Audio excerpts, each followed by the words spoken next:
Hi, I'm Bob Fisher, guest hosting for Dave Gilmore, and this is Design Intelligence. As part of our series on building and leading world-class creative teams, we'll be talking to leaders of organizations inside and outside of architecture, but all in industries where creativity means success or failure. Our first conversation is with Pete Johnson. Pete is an executive creative professional who has led creative teams at iconic and beloved brands such as Cartoon Network, Nickelodeon, and most recently, the Lego Group. On this edition of This Is Design Intelligence, he talks about the trajectory of his career, what he's learned about leading creative teams, serving business needs without stifling creative drive, and why he thinks there is no such thing as a dream job. Welcome to this edition of This Is Design Intelligence. Conversations with leadership voices in the built environment. Pete, welcome to This Is Design Intelligence, and thanks so much for being with us. Oh, thank you for having me, Bob. I'm really honored and excited to be here. Well, there's a lot of things that we'll want to talk to you about today. You've spent a career in leading creative organizations in a variety of different contexts. I want to get a little bit into your backstory and how you got to where you are. Now, as I understand it, you grew up in a house where probably you were the only one on your block whose parents did what yours did for a living. Oh, yeah. I think that's true. But I grew up in kind of middle school and high school in Northern Virginia. So there were a lot of government employees all around me. But my dad was in the FBI and he worked counterintelligence. And my mom was an analyst for the CIA, not undercover. So she wrote reports on Spain, Portugal, Mexico, South America, Portuguese and Spanish speaking countries. But it was kind of growing up in a house with, I don't know, federal police, I guess. We didn't have much freedom. Well, must have made dinner conversation very interesting. Yeah, I mean, some things, we couldn't talk about. We were a house that followed the news a lot. My dad was on Nightline once. I thought that was a huge thrill. I was kind of a geeky kid that watched Nightline when I was way too young to do that, which is now no longer a show anymore in politics and government. But but it was great. And we had some, we had other FBI families that we socialized with. So it just seemed normal growing up that way. Well, you and I met a long time ago now in the late 1990s. We were both at Cartoon Network. I was an art director there. And what was your position there? My first job was a writer-producer in the on-air department, Cartoon On Air, we called it. And we did the promos in between the shows. In those early years, we actually did a lot of short-form content because we didn't have very many paying advertisers. So we had a lot of dead air to fill. But I worked on the on-air promotion for the network and for the shows. And then I think by 98, I might have been a creative supervisor at that point. So the beginning, the nascent time of my management career is when we met. Right. So your first opportunity to lead people in a creative organization was at Cartoon Network, right? Correct. Yes. So why don't you tell us a little bit about that? Sure. So Cartoon Network, I guess it's celebrating its 30th anniversary in October, which is unbelievable. It was interesting because there were so few of us, as you remember. There's just so few people at the organization at Cartoon Network. And I don't think any of us really knew what we were doing. Maybe I'm just speaking for myself and my team. But we were just kind of figuring it out as we went. I think most of us were in our mid-20s at the time or even younger. And we had very little supervision. So just finding the way creatively. And as the organization matured a bit, and at least the department I was in, and ratings became a big deal, and original cartoons and shows started being produced, all of a sudden we started having career paths and promotions, and some of us became management. And at the very early stages, it was very difficult. It was a difficult transition, and I'm sure it's a difficult transition for a lot of maybe your listeners in this space. When you used to be a colleague and now you're a manager or a supervisor, it's a different mindset. And for me anyway, I didn't make that transition very smoothly. For the benefit of most of our listeners who are going to be in the built environment industries like architecture and engineering and construction, what your job was, or what that area of Cartoon Network did, is it created little promotional media that kind of went in between the shows and helped promote the network and things like that, right? Yeah, right. I mean, it's a good way of putting it. Basically, we were making the commercials for the shows, telling people when they're on, what they're about, hopefully showing clips that made them want to tune in. And then the other thing, like you mentioned, was content, short content around promoting the network and the brand and trying to establish a tone of voice for this brand new thing. And so tell us a little bit about what type of creative professionals worked with you and that you came to manage at Cartoon Network. Sure. Well, our department, I think, was probably pretty traditional in the sense that we had writer producers, and those are people that would get a brief for a project and come up with the script and figure out how to make the short videos, and partner with the project manager and editors. And sometimes they'd shoot their own thing. As we got bigger, we would have outside directors to do that. I was a writer producer. We had designers that were more about the visual aesthetic of what we were making. There were art directors as well, which are very similar to that. They were more hands-on with the production. And then we had producers as we got bigger that would help these bigger projects come to life, managing budgets and working with outside, maybe post-production houses to finish the job, because we were pretty small in the beginning. Sure. So what were some of the lessons that you learned with your first exposure to creative leadership? Well, I think by 2000, I was the creative director of the whole department of On Air. And I think by way of answering this question, I should probably say the mistakes I made. I think I learned my lessons through my mistakes. And some of the mistakes I made early on was, as I said, not really making that transition very well from colleague to boss. And when I would be evaluating creative or seeing creative in front of me, or having, a writer or art director or designer in my office, instead of directing the creative in a not hands off, but in a more delicate way, I would basically say, oh, I wouldn't write this thing this way. Here's how you should write it. Or I wouldn't design this way. Here's how you should design it, to put it in simple terms. And of course, that didn't endear me with anyone. But I got some, clear feedback from my department, because they saw me going down this path, which would make me a very bad creative director. And they gave me, some hard talks and said, listen, we need you to help with the work and inspire us and maybe think of it from a different perspective, but we're not asking you to write the work and create the work. So that was a big lesson I've taken through my career as I become, various levels of creative director, ECD, and all that. It's something to keep in mind that you're there to facilitate, maybe clear the road, and give your creatives an opportunity to do amazing work, not to get in the way. So what did your approach look like by the time that you left? It was partly one of the reasons I left. I think we were very successful, especially myself and my senior team, setting up this environment where creatives were doing really great work, but they're also being really responsible to the business and to the strategy. And there was less and less for me to do. So I kind of, in a way, put myself out of a job, which, I think is partly what you should be doing as a creative leader. You want the group to survive after you're gone, and not just be kind of a cult of personality or built around one person. And so I think that's what happened. We were fortunate that Cartoon was firing on all cylinders and doing really great work. I myself didn't feel like I was learning that much anymore. It was a hard decision to leave, but part of it was that I knew it was going to continue without me. Yeah, gotcha.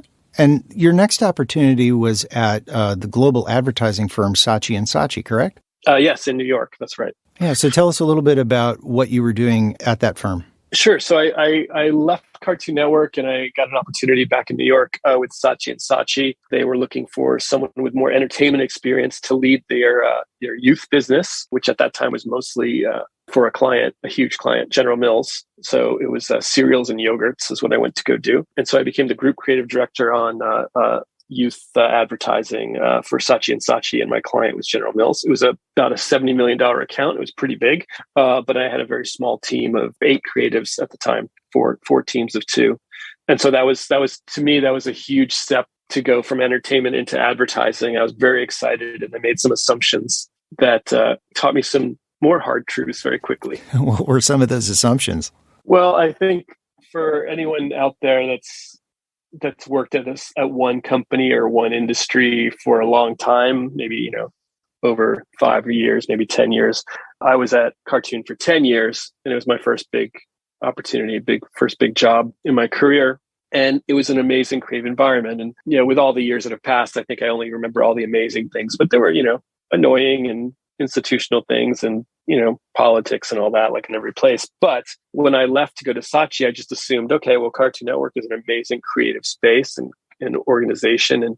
And I was a senior leader there, and I knew what I was doing. I can just transfer all that onto Saatchi, because Saatchi is going to also be an amazing creative environment. And it was, but it was set up in a very different way. And so in my first couple of weeks, I realized I had really made a total miscalculation on they weren't apples to apples. They were two different things. And so I had to learn quickly what a new culture was. It was a little bit more corporate in Saatchi, but also the client and agency relationship I was not used to, because just to go back to Cartoon Network for a second, we were all working for Cartoon Network, whether we were marketing, ad sales, programming, creative. And at the end of the day, you could have knockdown, drag out fights, about what you think Scooby would really say in the situation. And you could have a beer with them later and there'd be no problem because we were all going in the same direction for Cartoon Network. At Saatchi with a client, there's other concerns, there's other agenda. Not saying it's, sinister, but there's a lot more moving parts. And sometimes it can be a bit more adversarial with an agency and a client. So I had to learn lots of things very quickly. And the funny thing, for me, was a lot of people assumed I just knew all this stuff because I'd come from a creative environment. So they kind of made the same assumptions in reverse. They thought maybe Cartoon was just like an agency, but it wasn't. So at Saatchi, one of the main differences was that you had more stakeholders who were involved in all the creative decisions, or at least there were more people that you were responsible to. Yeah. And I think what I had to learn quickly was that you had to recruit outside allies to advocate for the creative ideas. You couldn't just say, "Oh, because I'm creative and this is what we want to do." You had to communicate, and you had to get the buy-in and support of an outside group that all had a vested interest, maybe from a different perspective of the work. Well, I imagine it was like learning to speak a different language, right? Because you had to appeal to the clients from their perspective about the kind of things that they cared about and frame your creative ideas around those. That's a good example. One of my first meetings with General Mills, I was at an offsite with them, and there was a facilitator talking about two different directions for how we were going to treat a character called Chip the Wolf from Cookie Crisp. And one direction was doing the same thing they've been doing for years, which is fine. And then the other direction was doing things a little differently, and it was more interesting. And we got to the point of the offsite where we went around the room and everybody was voting for the status quo. And it came to me, and I was towards the end, and I just said, "Look, I think it's very clear. I'm the new guy, but I think we probably will do more exciting work and better work. And we might even sell more cereal if we go with a new way." And a woman next to me, an executive on the business, turned to me and said, "What did you just say?" And I said, "I think we could sell a lot more cereal. I don't know we could or not, but I mean, the chances are it's probably better if we do something different than just keep doing what we're doing." And she said, "We sell just the amount of cereal we want to sell. Thank you." And that really freaked me out, because I thought, here I am thinking it's all about creative. It's all about the work. And what really was going on was, they have business goals. They've already set their goals for the year. One of my account people explained to me that if they set too ambitious a goal 1 year, that's going to really hurt them financially and for other reasons and budget wise. So I didn't know any of those words. I didn't know that syntax. I didn't know that language. I was coming in at it really only looking at the creative side.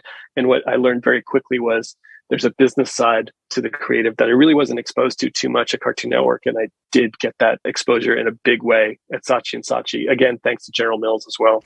So how did you, that's a really interesting dynamic that I think a lot of our listeners can identify with, because you've got this tension between business needs and kind of creative goals or creative drive.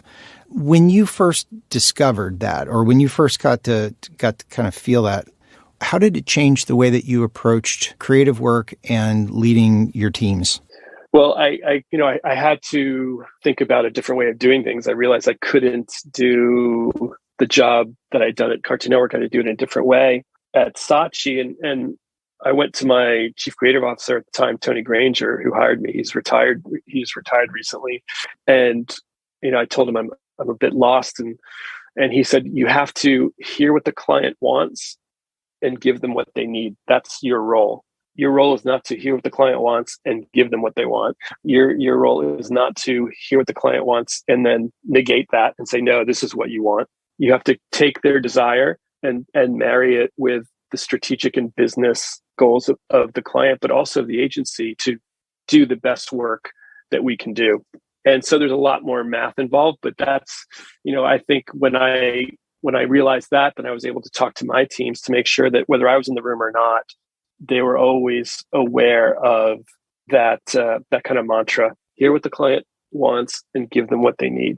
Because otherwise, you're just going to be a yes team, a yes creative group, and it most likely will not help the business. So there has to be that tension there. So I guess I'm restating the tension, but it's there's a tension, but we're not negating each other's expertise, if that makes sense. It makes perfect sense. And it also makes a lot of sense that some of the most creative work comes from working within a set of constraints, right? Like what it is that the client wants. Now, is that a sensibility that you took with you to Nickelodeon, which I think was your next stop? Right. So Nickelodeon is an amazing children's network and production group and team, and they make films and TV shows. And so I was hired to create a creative group inside Nickelodeon, and that term we usually say is in-house. So I was the in-house creative agency, and that would be as opposed to a Saatchi, which would be, quote, out of house or an external agency that you would hire on a retainer basis or for a certain project. The in-house team worked for Nickelodeon, so it's very much like my life at Cartoon Network, but we were making advertising for advertising clients that were running their commercials and spending ad dollars on Nickelodeon. So basically, it's like a synthesis of the last two leadership roles that you talked about. Exactly. By this time, you started to become a fairly seasoned creative leader. Were there any surprises or lessons that came out of that time at Nickelodeon? Yeah, a few. I think the first thing, I think a change in me when I took that job was being more mature. I spent the first 4 to 6 weeks observing the existing team that I had. There were about 19 people, maybe a little less. And so I literally was a fly on the wall. And during that time, I also met with each of them individually to tell them what my creative vision was, why I thought I was hired, what I wanted to do. My vision was still a fiction because it wasn't really what they were doing at the time. They were more of a creative services group servicing kind of the ad sales team and making short videos for internal use and other meetings. And so I basically went on a fact-finding exercise for 4 to 6 weeks. So I looked at the processes that were in place. I didn't try to rock the boat right away. I met each person individually and asked them directly, after I told them my hopes and dreams and my visions, what are their hopes and dreams? What do they want to do here? Why have they been here for as long as they've been here? What do they like to do? And I was able to come up with it's almost like looking at a team, like a soccer team, just, who's in the right position, who might be in the wrong position, but still can contribute in a great way. And that's what I did. I just was very methodical about how I set it up. And then that made everything else a lot easier. It took about 2.5 years to get it all up and running. I did make some new hires, but getting new processes in place made it easier when I knew who on my team could do what and what they really want to do. And some, to be honest, 2 or 3 wanted to leave. They didn't agree with my vision. They didn't like that I was changing what they were going to do, and they left. So that's that was I think a really great experience for me, because it's nothing personal, but it's nice when someone disagrees with you. So the idea of vision is a really intriguing one, because on the one hand, you've got to have a vision in order to lead a team or an organization anywhere. But on the other hand, you've got smart and creative people who want to contribute to the direction that the team or the organization is going. How do you hit the right balance? That's a good question. I think the most important thing is you have to have a creative vision, and that creative vision needs to be compelling. And I think it's one that the team that you're leading needs to see themselves contributing to. It has to be something accessible to them that they can understand, and that they can see how they can contribute to it and how it can benefit them as well. Not only doing great work for their career, but also giving them a sense of belonging, something bigger than themselves, and something that they're proud of being part of. I think part of a vision, creative vision is one thing, but that really falls out to, is there a clear career path for a creative? Is there fair compensation? And nowadays, is there a flexible work environment? All of that kind of services the vision. And to get buy-in, you need to walk the talk. I think you need to be very clear about what the vision is and broadcast it to people not only in your team, but outside your team. You have to be clear about what your values are. For me, in every place I've been, I'm very vocal and explicit about my big values being honesty, transparency, collaboration, support, And even I love friendly competition. So maybe they're not all values, but there's just kind of tactics. But I want to have a place that's a dynamic environment that everyone feels a part of. If you don't feel a part of it, then challenge me on the vision, and maybe I'll agree with you, and maybe we can make an addition or tweak the vision so that's even better. And if you disagree with the vision 100% and just don't want to be there, that's also good too, because that makes me re-examine what I'm doing and what I'm saying and what the team is doing. Expressing a clear vision is super important. And a lot of people may poo-poo it because it's like a bumper sticker, right? But there's so much behind it. You need to be able to talk about it and live it. And I think part of that is the relationships. For me anyway, I look back, I mean, you and I haven't been close over the last few years, just kind of reconnected, right, Bob? But we've stayed in touch and aware of each other. We have good feelings and good experiences from the past. And I think, at least for me, I have a lot of longstanding relationships from all the positions and clients that I've worked with, almost all of them, that keep me going to this day and nourish me and also enrich me. And I hope I enrich them by being part of those relationships. And that all starts from the cultures that I've grown up in and helped create as well. Everything you were talking about with vision, it reminds me of the importance of a strong partner to vision, which is culture. And leaders have to be very intentional about how they create culture, what kind of culture they create. It has to be steeped in both their values and their vision. Tell us about your approach to creating a culture of creativity. What's really important is a leader can't do it by him or herself. He or she needs to have support from their senior team. And for me anyway, it's always, and maybe when I was younger, I was too like, hey, I'm here, talk to me type of thing. But as I've gotten older, having, an open door policy, that's an old office reference for those who don't have offices anymore. An open door policy, but also being very honest with your team. Again, keeping in mind the individual personalities and the level of seniority and all that. But they know they can trust you, and you also empower them to be stewards of the culture of the group as well.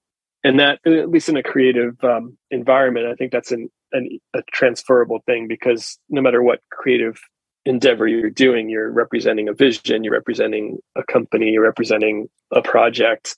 And I think empowering people is what I've tried to do as much as I can in my career. And again, reminding them when we're deviating from the culture. Part of it too is it can't just only be percolated inside. I think once you've got your vision and you're building your culture and your values are clear, there's certain things you can do. I'll start with inside. Inside, to give credit to the creatives, right?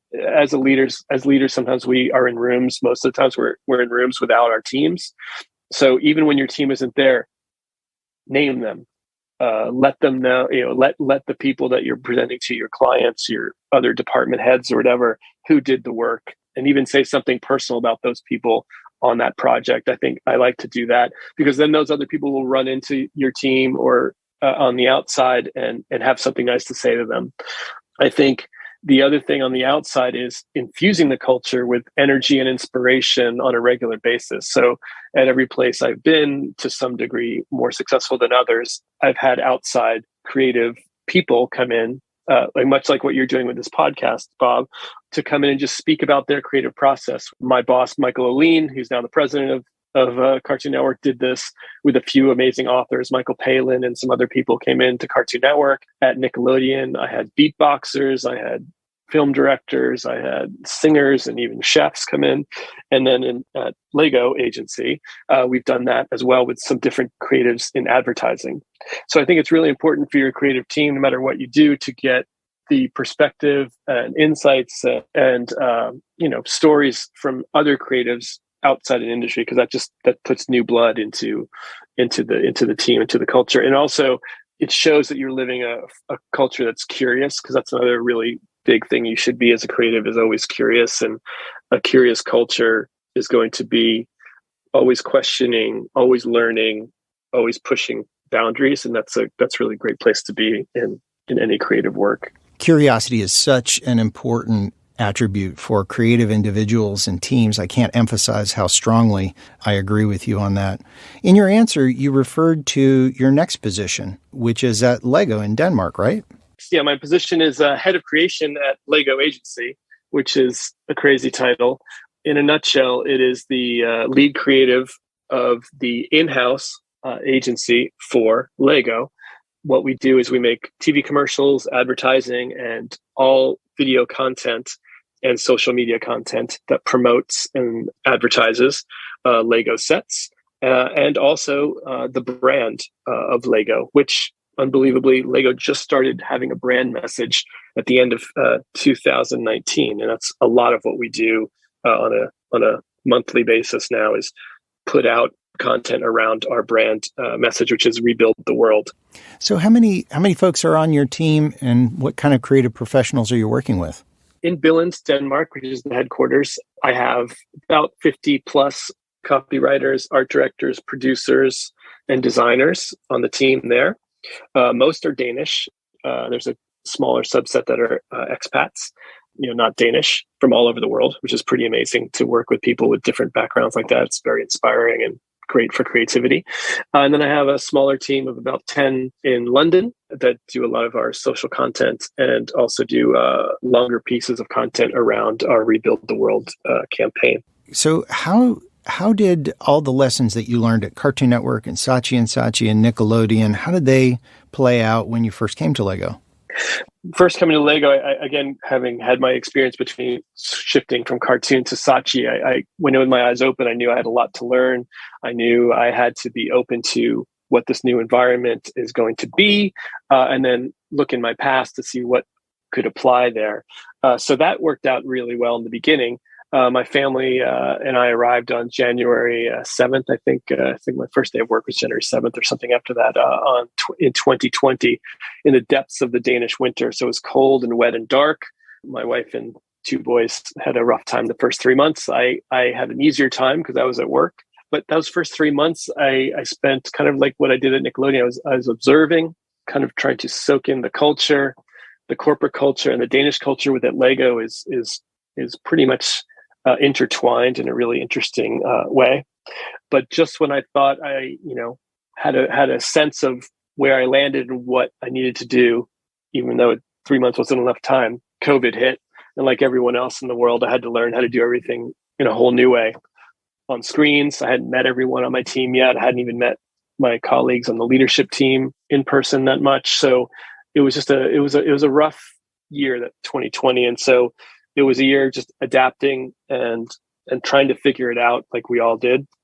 But since then, I was able to work on a culture that has to fit within a really powerful culture and a really beloved culture on the outside. The love for Lego around the world is incredible. I've never worked for a brand or a company with that aspect. The gravity, in a good way, of Lego permeates the air, everything that we do. And so I had to make sure that the culture fit the microculture. And we didn't really talk about this, but I think you've got your macro culture in an organization, especially in a creative organization. And then every little creative group, within that organization is going to have their little microculture. And so I had to walk into an established macro culture.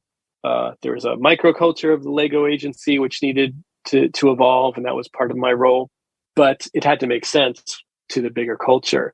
And so that was something I hadn't really experienced before. Every time I do work, I want to do great work for myself. I want my team to do great work. I want to sell. If I'm selling, I want to win awards. I want to get accolades. I want to get great PR. I want to attract great talent. I want to retain great talent. But at Lego, there just was this responsibility, this tremendous responsibility I felt, and I'm sure the creatives feel as well, that the work we do has to be worthy of Lego. It has to be worthy of this brand that the world loves, and that does such great philanthropic work as well for children and families around the world. And like you mentioned, with designers and architects and a lot of people listening and in this industry to the podcast, they grew up playing with Lego bricks. The mission, the overarching mission of Lego is to inspire and develop the builders of tomorrow. So, I mean, that's amazing that you said that your listeners say that, but that just is always the forefront of my mind and my creatives' minds. And it's part of the culture. It's like we have a responsibility that maybe none of us has felt before as creatives working at Lego.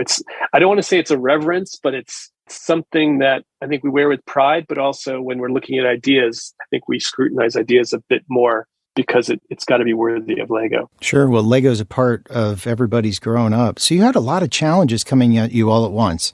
You arrived shortly before COVID. You had this whole different way of working. You were stepping into this very strong culture, but you were also stepping into an environment that was completely new for you, right? Because this was the first opportunity that you had to work in a non-U.S. company, or at least work outside the United States.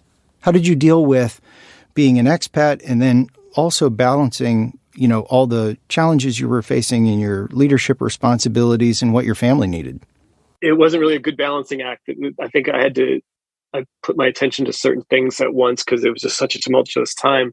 But the work culture, I think, was a little bit easier or seemed more familiar on like how to navigate. I had a lot to learn, but super positive thing is just having people from not only from Denmark, but from all over the world is just a diversity that I'd never really experienced before. And when I first got to Lego, into the agency, and started meeting my team and ideating and being exposed to people from different backgrounds and walks of life, it was so different and so fresh and so incredible. And it just makes every day great and every project just a breath of fresh air to have those different perspectives. So the other thing about the culture, the language was an issue. At least at Lego, the official language is English, so it wasn't a work thing. But when you're not at work and you're walking around your town, when you're walking just outside the office, when I first arrived, I couldn't really decipher Danish. It's a tough language. And for anyone that's been for a long period of time in a different culture with a different language that maybe you don't even recognize, there's a part of your brain subconsciously that is trying to decode and trying to navigate, helping you navigate, but it's really exhausting. It's a subconscious thing, but I was so tired all the time. And I'm sure that was partly just having a new job and new challenges, but just there was no relief until you went to sleep. And so one thing I did was in my town, I live in Herning, which is a kommune, small town. And through the kommune, I was able to take language lessons. And so for over 2 years, I've been taking Danish. I passed my level 2 test not too long ago. And as I got better at the language, just opened the world to me in a much better way. I mean, I'm not fluent by any stretch of the imagination. I can get through a nice conversation in a coffee shop or a bakery or a supermarket and on the street. But that really helped me feel more a part of my community. And then the second thing I did was join an expat organization in Herning, where I live, called the International Society of Herning. Really creative title, but a bunch of expats from all over the world. And I was on the board there. I'm on the board there as a treasurer. And it was great to meet and become friends with and talk with other expats from other countries, but also in other industries going through the same thing I'm going through. And that really, I have great friends from that. And I'm very thankful for them because that's how I got through after COVID. That's what keeps me going outside of work, those friendships. And any advice that I would give is if you're in that situation to not only cultivate those work friendships, but also look outside in your community and be a part of your community somehow, because that helps tremendously. So reaching out into the community, developing relationships. I mean, you talked earlier in this discussion about the importance of relationships. And, one of the things that we don't always talk about when we talk about leadership is what personal costs are involved, or what goes on inside of a leader when you're in these kind of situations, because you have there's so many other responsibilities and kind of a role to play. But a lot of times in leadership situations, as there's some very human issues that come up. For me, the personal challenges were mostly on my family. The trip to Denmark and the move to Denmark was very traumatic for them. If you've got concerns or things happening in your family, it's that really needs your attention, your energy. You can't often devote all your attention and energy to your work or it'll creep in and affect your work. I'm really an advocate of being able to bring your whole self to work. And I think when a big part of you is undergoing stress that's not related to your work, it's, you need to be open with your leaders and with your colleagues about that. And for me, my older son had a really tough time with the transition. My wife had a tough time in the beginning as well, but it got pretty bad during COVID times. And so, while I'm still trying to struggle and learn how to deal with my team on screens and do work in the crazy COVID situation we were all in, I also had a family that was severely depressed. My older son had a bit of a breakdown, and we went back to the U.S. the summer of 2020 and made a tough decision to have my older son and my wife stay in the U.S. for him to finish school and get some help that he needed. And I went back to Denmark with my younger son, who was 16 at the time. And then, my wife and I each became single parents, separated by an ocean and 6 hours of time. So that was stressful in its own right. But the positives were I got really much closer to my younger son, found a way to communicate and stay connected to my wife. She came and visit every few months. But I was also really open about it at work, because especially if everyone can remember those times of being on screens, there's just times where you don't want to be on screen, right? There's times when you're just totally stressed out or you just need a break. And I was very vocal about when I needed to do that. And, the biggest thing I did at Lego around this topic was we have a thing every twice a year called the Remix Festival. And it's an in-house. It's kind of what I said about bringing creative outside voices in, but it also elevates people in the organization that have outside interests or have accomplished something in the business. And it's a way of celebrating the team. And it just is part of that creative culture that I mentioned before. And I was approached by someone with the Remix Festival to see if I wanted to talk about resilience. It was very open-ended. Just, would you mind through what you're going through with your family, would you share that about what you learned about resilience? And I responded quicker. It was an email. I responded quicker than I really thought about it, I think. I said yes, of course.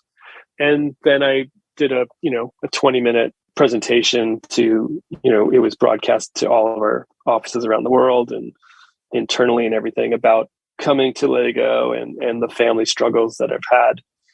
But yeah, and it felt great. It was, to me, I didn't think I needed it, but it was a catharsis to tell my story and my family's story. It helped a lot. And that's another thing. I think sharing the highs and the lows are really important. And that's why you need friends. That's why you need open communication with your family and with your team.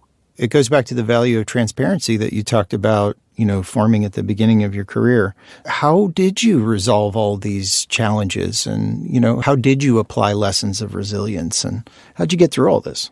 The lessons that I talked about in the presentation I gave, and what I truly do, sometimes more often than others, but they sound very hokey. But one is, just being diligent about self-care. We hear that a lot now, but I think self-care, I literally mean just when you need to get away for yourself, and whether that means going for a run, like I often did, just going to sleep, going to a movie, something you're doing just for yourself, you should do that. And I was able to do that. Communicate your feelings to those around you, so there isn't like that tension or you're snapping at people.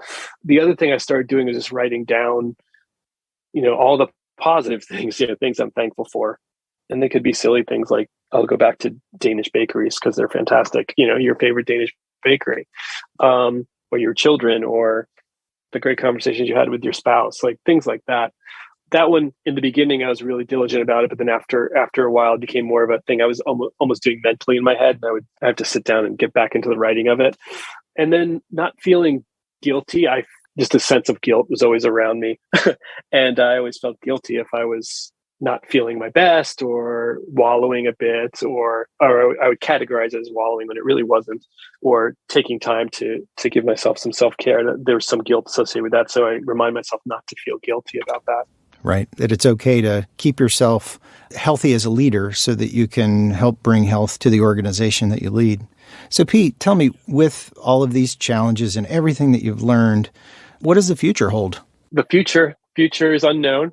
I made a very big decision recently. By the time this airs, I will no longer be head of creation at the Lego agency. I'm looking for my next opportunity. The last year being so far away, the situation that my family was going through, my older son's doing much better now, but the separation between my wife and I just didn't make sense anymore. And so I approached Lego and I said, I think I need to leave and get back to my family and look for something else. And they were very supportive, which I really appreciate. So my last official day as head of creation at the Lego agency will be September 30th. And I'm finally made a decision and told everyone. I got such a wave of positive energy. Some people, a lot of people were upset I was leaving, but a lot of people knew that I was, in some level of pain with what was going on. And they kind of were very happy that I was making that decision. But when I made the decision and announced it just felt right. This weight was lifted from me, and I'm really excited about new opportunities.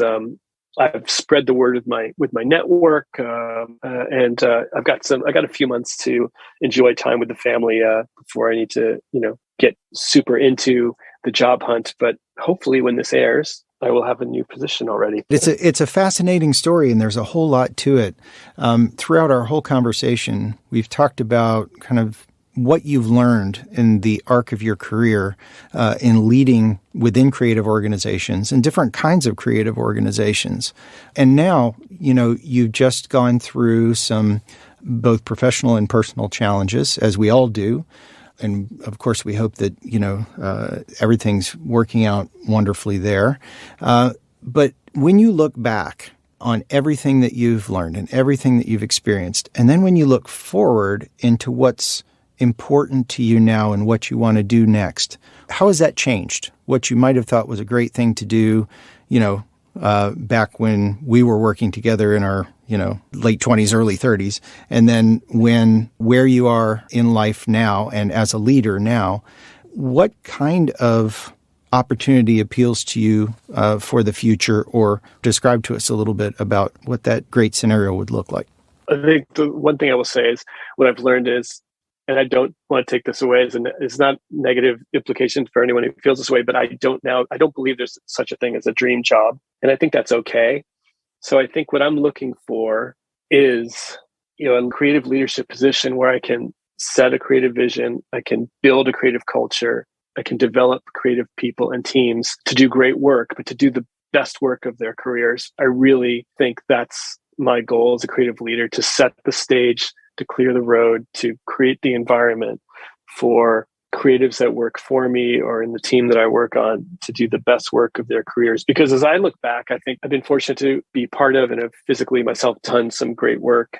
But I feel like back in those Cartoon Network days, that feeling that we were all making each other better, that's what I want at the next job. I want to have an environment or be part of a place or help build a culture where everyone is trying to make each other better people, better creatives, being responsible to the business, of course.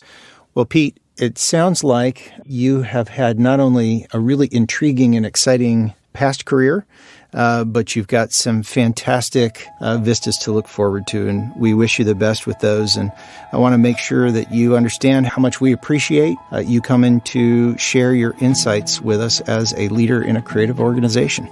Thanks, Bob. Thanks for the kind words. And again, thanks for the opportunity. I really enjoyed the conversation. Thank you for joining us for this edition of This Is DesignIntelligence. The producer is Laura Spells. The sound engineer is Jared Knable. This has been a DI Media Group production.